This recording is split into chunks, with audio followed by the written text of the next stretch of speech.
আসসালামু আলাইকুম। দেখো এখানে কিনেছি বেসন, হলুদ, বেসন, মরিচ ফাঁকি, বাবরিকা, গোলমরিচের ফাঁকি, জিরা ফাঁকি। এখানে বানাবো। যে দেখো বেগুনি, তোমরা দেখতে থাকো, আমার পাশেই থাকো। দেখো গাইস, এখানে আমার তেলটা গরম হয়ে গেছে। এখানে যে বেসনটা আমার গোলানো হয়ে গেছে, দিয়ে দেব এখানে বেগুনি। দেখতে থাকো। দেখছো গাইস, এখানে অল্প অল্প করে দিতেছি, থাকো। দেখো গাইস, বেগুনিগুলি কি সুন্দর লাল লাল মচমচে হইতেছে, দেখছো? সবগুলো আমি একরকম করে ভেজে নিচ্ছি, তোমরা দেখতে থাকো। দেখছো দেখছো গাইস, আমার বেগুনিগুলি ভাজা হয়ে গেছে মাশাআল্লাহ। তোমাদের কাছে কেমন লাগছে কমেন্ট করে জানাইবা। কে কে বেগুনি খেতে পছন্দ করো সেটাও জানাইবা। আর যদি আমার ভিডিওটা ভালো লাগে তাহলে তোমরা আমার পাশেই থাকবা, ভালোবাসা দিবা, ভালোবাসা নিবা। বুঝতে পারছো? দেখো গাইস, এখানে আরেকটা রেসিপি বানাইতেছি।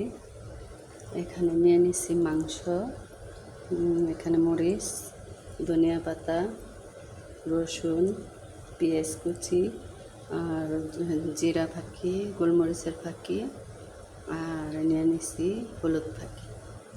দেখছো? এটা এখানে মিক্স করবো, তারপরে এটা দিয়ে বড়া বানাবো। মানে যেটা আমি বেগুনি ভাজছি, যে এই বেগুনের গুলাইছি বেসন, ওই বাটিটা নিয়েছি। দেখছো দেখছো মাংসটা মেখে নিচ্ছি। এখানে বড়া মতো করে দিয়ে দেবো।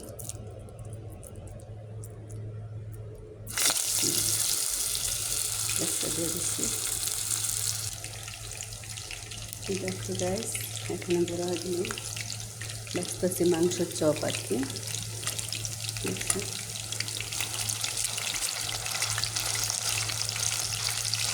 কিমা মাংস দিয়ে, তারপরে এখানে ধনিয়া পাতা, রসুন কুচি, পেঁয়াজ কুচি সব কিছু উপকরণ দিয়ে তারপরে ভাজতেছি। খুব টেস্টি লাগে, তোমরা এইভাবে খেয়ে দেখো।